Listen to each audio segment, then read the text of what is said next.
ให้มีผู้หมักมันทานให้ก็ชุดแล้วแต่ไปแต่มันบ่มีการคดีคนิ่งกันอีกอันเว้ากันแค่ว่าจากที่ได้ยินทั้งน้องไล่เพิ่นว่าเพื่อนเจ้ามีผู้ใหม่คอยมีผู้ใหม่ต่างคนต่างไปพบโพกันอยู่ทางเห็นกันแกมวยเครียดมวยสร้างกันแม่นคือกันเป็นอ้ายเป็นน้องเพลงกันที่ก็เป็นอ้ายเป็นน้องเขานะแม่นนั่นแหละเรื่องมันทันเป็นว่าอยู่กันไปกันมันโบแม่นเลยนะพี่น้องจากที่ได้ยินจากที่หูมาแม่นแล้วตามที่พี่ได้ฟังน้ำกันอะไรเรื่องราวมันเกิดขึ้นอะไรก็ได้แม่เราสิบืนไปแต่มันบืนไปบ่ได้เนาะคนชูมันบืนไปทางบ่แม่นเนี่ยบืนไปซะบ่ไงบืนไปทางบ่ไรแจ้บืนไปทางบ่แท้อีแท้แล้วกันไปแบบนี้เนาะ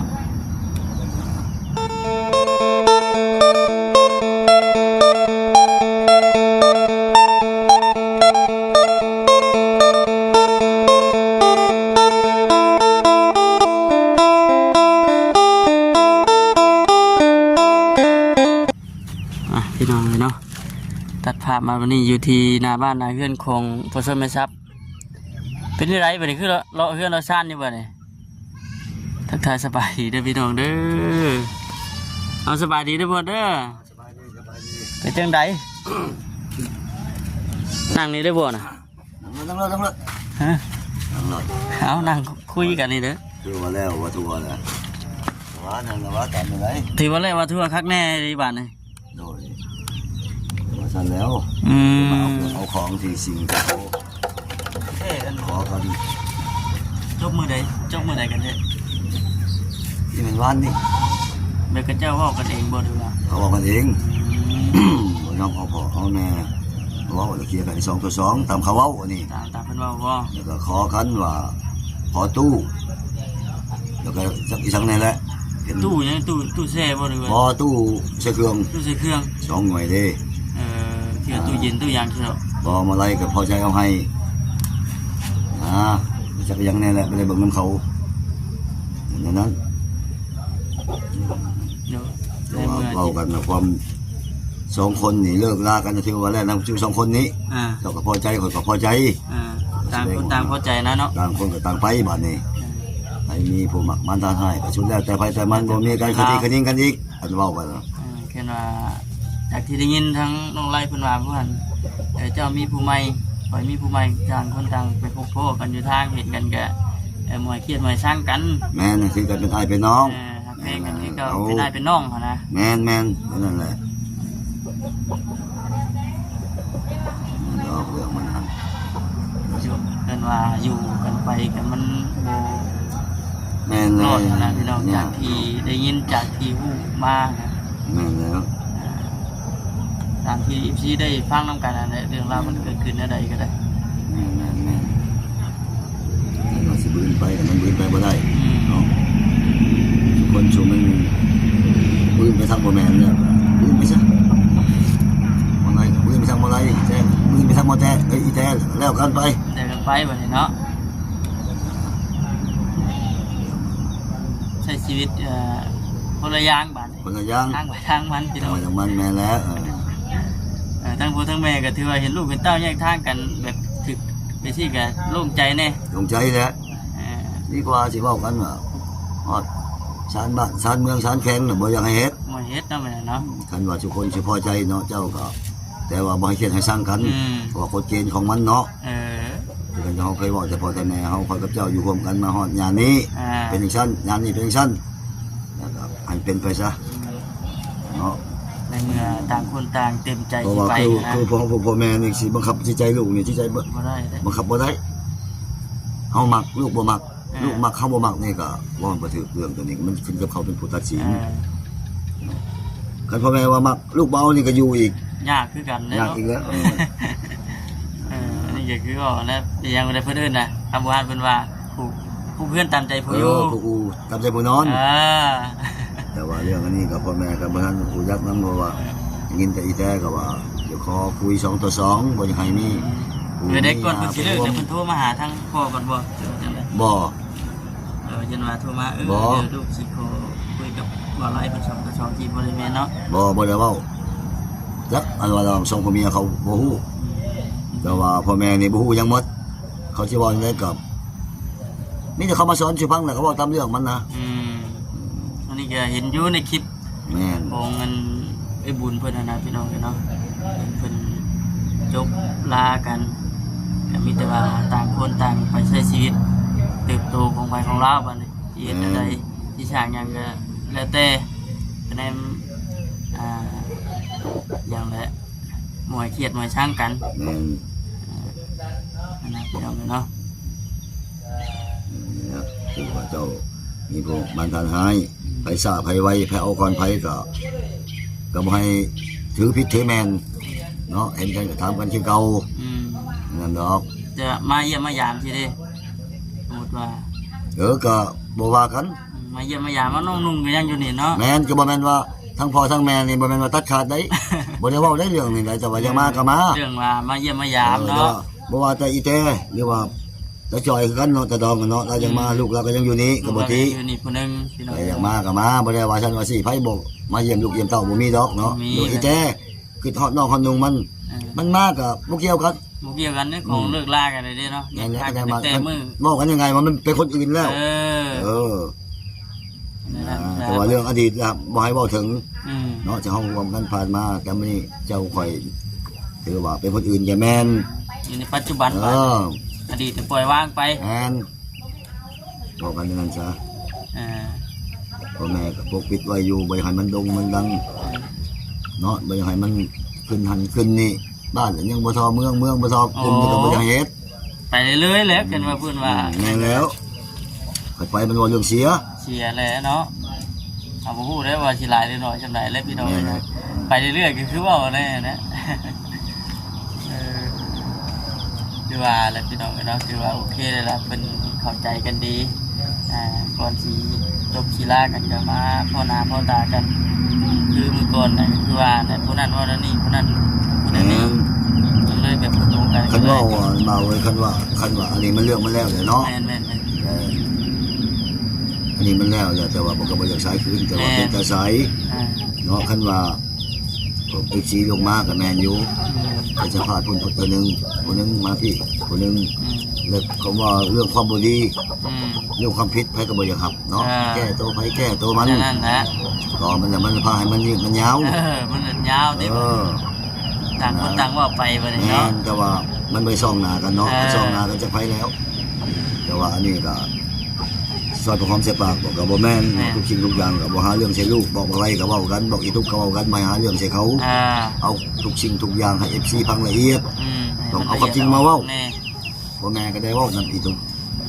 ถึงกำลังทุกนี้เนาะก็ได้ยินผ่านหู FC เนี่ยสงสัยว่าจังซั่นสินางนี่ละบ่หันเว้าเด็กน้อยคิดนำบ่ทันว่าจังซะความจริงมันเป็นแบบนั้นบ่แม่นว่าสิอยู่นำพี่อ้ายแต่เป็นยังนั่งตุกจริงอยู่ว่า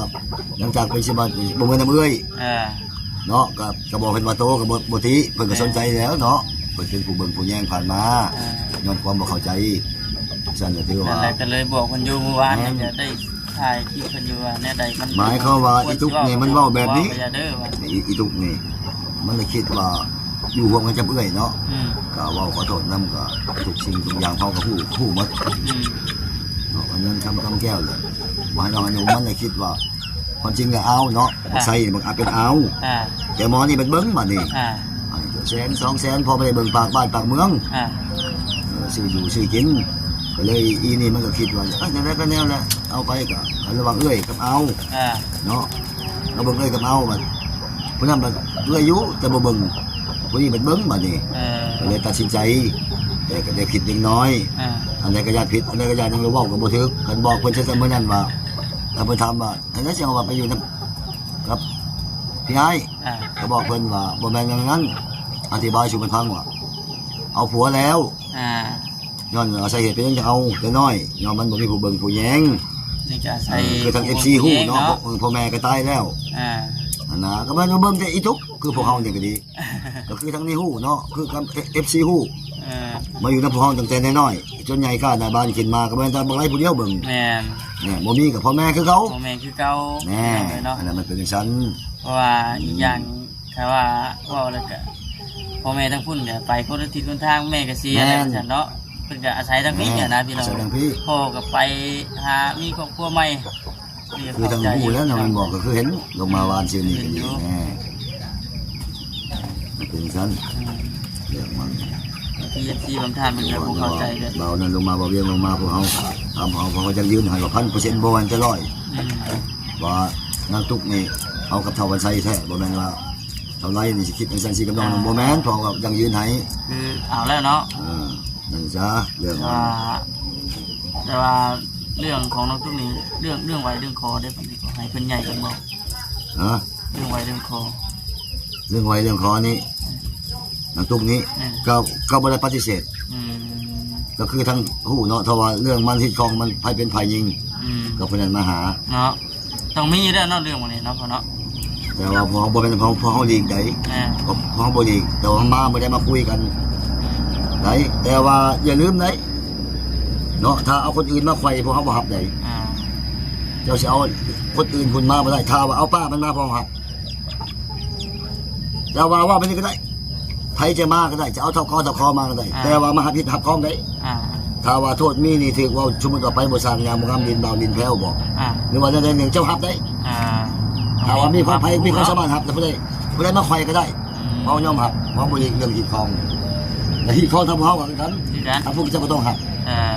แม่นแล้วอ่ะผู้หญิงก็มีฮีดผู้ชายก็มีฮีดแน่ไม่ได้อย่าเอาไผมาขับก็ได้ยิงหนีใส่ไผหับใส่ยิงไผหับ ต้องมีผู้ฮับแน่ต่างฝ่ายบริวารพอดีพอครับนี่ก็คือเว้าเรื่องอนาคตเด้อพี่น้องเนาะเอาเรื่องของน้องตุ๊กเพิ่นแต่ว่าคือเรื่องของน้องแต่น้องไล่นี่ก็คือจบสมบูรณ์แบบพี่น้องเนาะผ่านพ้นไปแล้วเนาะผ่านพ้นไปแล้ววิตวางไปแล้วนี่พ่อกับแม่คือสีลูกคิดลูกใจแม่ดีใจที่สุดบ่ได้มาถึงเลยพี่น้องเรือนหลังนี้ก็มาตั้งแต่ล่าสุดนี่หลายปีแต่ละคนเนาะเขาปีไปเลยเนาะหลายเต็มเลยปีไป2 ปีไปแล้วมาตั้งแต่กี่ปีเพื่อนนั่นที่ว่าทั้งไอเตียงเพื่อนนั่นแหละพี่น้องนะครับครับเป็นสะพานบุญไทยแต่ว่าปัจจุบันนี้ดิใช้เป็นยังคุณพ่อนะครับอยู่เพื่อนนี่แหละอยู่เผาเพื่อนเผาสั้นเขาไปใช้เท่าแก่แหละแต่ว่าเรื่องมันเรื่องอย่างเขาเลยไม่ได้ปลูกเพื่อเอาบ่ไม่ได้ปลูกปีนี้ไม่ได้มันคนมันโอ้ยว่ากันมันก็ยากนะคนปีนี้มันก็บ่อยากว่าราคามันเนาะราคามันก็มึงพื้นไปมันก็ไปที่เป็นหนี้เป็นสินบัวอยู่ข้างไหนเนาะ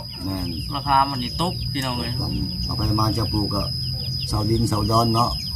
ทำบริวารภาษีโอ้ยมันมาไหลใส่ขึ้นมันก็ไม่ได้หรอกมันลุกช่วงที่พอเราปลูกตอนนั้นก็เศร้าเหมือนกันเนาะแม่นเสาได้ใหม่ตอนนั้นนะพี่น้องเลย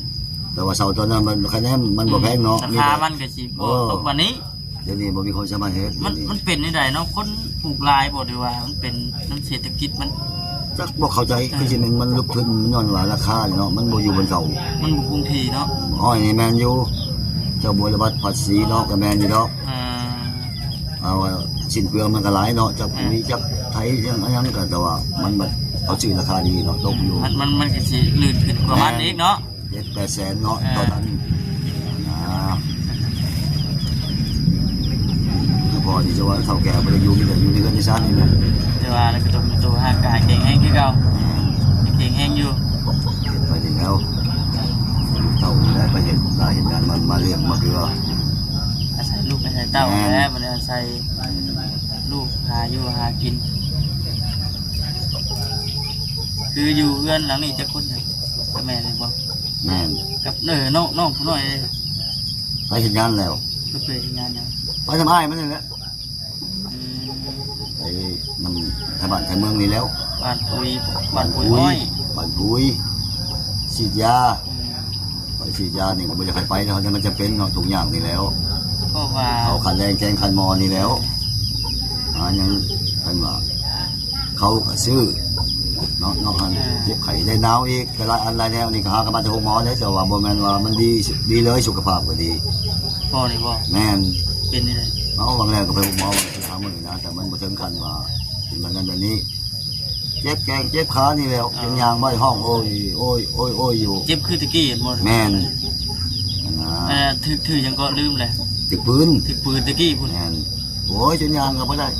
ช่วงที่ว่าทั้งบ่คำมันกันแล้วก็ทีมงานมาหาตอนนั้นยังไข่ยังเบ่งอยู่พี่น้อง แม่นใครยังเบ่งอยู่ แต่ แต่ ว่า ว่า ปัจจุบันนี่ยังเครื่องยังมี ยังเครื่องเลย อยู่เนาะ เจ็บแล้วแต่ว่าจะไปอยู่ไปสักยาแต่ว่ามันบ่มีเงินนี่แหละเนาะซื้อข้าวกินแน่ ไปเทื่อหนึงนี่ก็เติบหนึงเลยเนาะเบิ่ง ไปเทื่อนึงมันตกอยู่ระหว่าง 2,000 อ๋อ2,000มันก็ตกอยู่ล้านบาท เพราะว่ามันไม่คงที่ได้แข่งนี่เลย อืม แต่บ่ฮู้ว่าพยาธิหยังมันไม่คงที่ อืม ถ้าว่าน้ำยาหยกเคาะมือใดเนี่ยเอามันนเลย หญ้ายุกเกาะนี่เลย เคาะบ่ได้ขึ้นทันทีเลยขึ้นแล้วก็แม่นว่าโอ้ย ไปบ่เป็นเลย ไปบ่เป็นลมกระบอนเลยยังว่าไปใส่มาใส่กันระวังมันจะไปไหลงาน แม่นเนาะ มันไปบ่ได้ คิดว่าถือกันหน่อยหนึงนะแม่น แม่น เจ็บแล้วเนาะ แม่น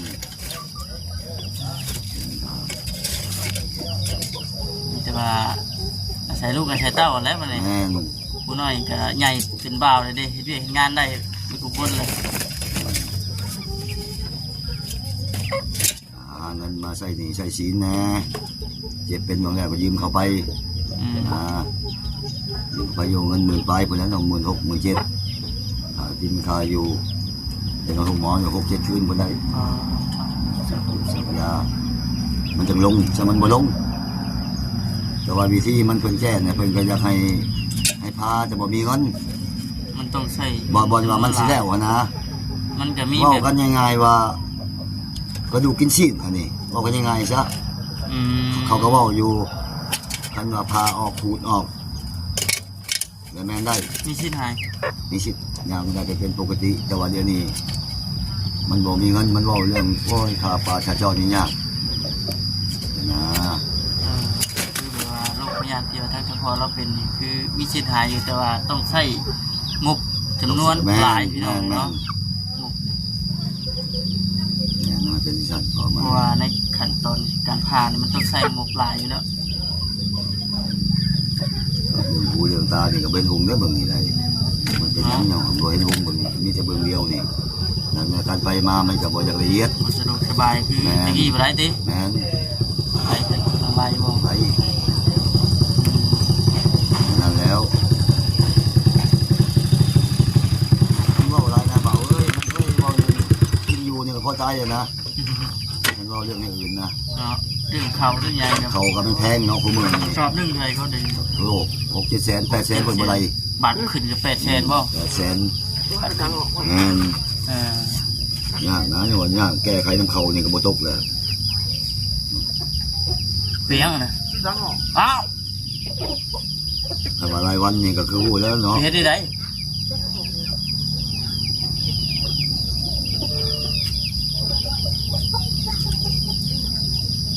มันเป็นยังไงก็เอามันอะไร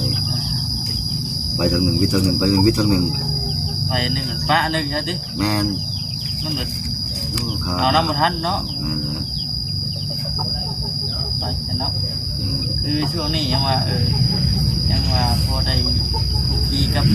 สวนอ้อยช่วงหน้าแรกนี่ครับ ถ้าว่า เรื่อง ทีนี้หันยังว่าหันใจหมอนนะว่างานหลาย หน้าร้านเนาะช่วงหน้าเลยเนาะ ตกมาว่าเดือน9 เดือน 10จะหน่อยนี่โอ้ยตาย ช่วงหน้าฝนดีกับบ่มีงาน แม่น เออ บ่มีแล้วจะหน่อยเขาโวยปุ๋ยเขายังแล้วนี่ก็แล้วได้บัดนี้เลย โจ๊ะแล้วบัดนี้ติ โจพุ่นแล้วเดือน10บัดพ้นไปแล้วจังว่าเริ่มต้นตัดออกตัดอ้อยอีก เออ ก็หมดได้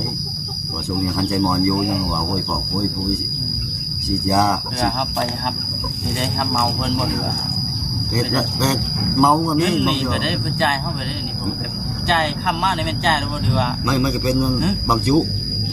บางคนที่หัวหน้าแปลงเขามีเงินแฮไว้ในเรือนเขากระจายโลดบางคนผู้ยากก็ยากนี่แหละ เอ้า นะผู้เขาบ่มีเงินนอนเรือนเท่าบริษัทออกพุ่นแล้ว4-5 มื้อ6-7 มื้อพุ่นแล้วออกแต่หนึ่ง เออ จังได้เฮ็ดให้ชีวิตการไปอยู่นี่มันก็ หมุนบ่ทัน หมุนบ่ทันเลยขาดเขินก็ได้ไปติดหนี้ที่ซีนเอา อืม ผู้กินยืมกินนั่นแล้ว บางบ่อนก็คือเอาเฮ็ดเวียกแล้วแล้วแม่นเพิ่นจ่ายให้เลย แม่นแต่ว่าส่วนหลายบริษัทมันบ่จะได้แบบนี้เพิ่นเพจเอกชนน่ะได้ ได้อีก จ่ายมาเลยคำมาเขาจ่าย เออ แต่บริษัทมันก็โอ้ยังยาก ถึงยากเนาะ แม่น7-8 วันพุ่นแล้วมันจะออกตัวนึง แต่ว่า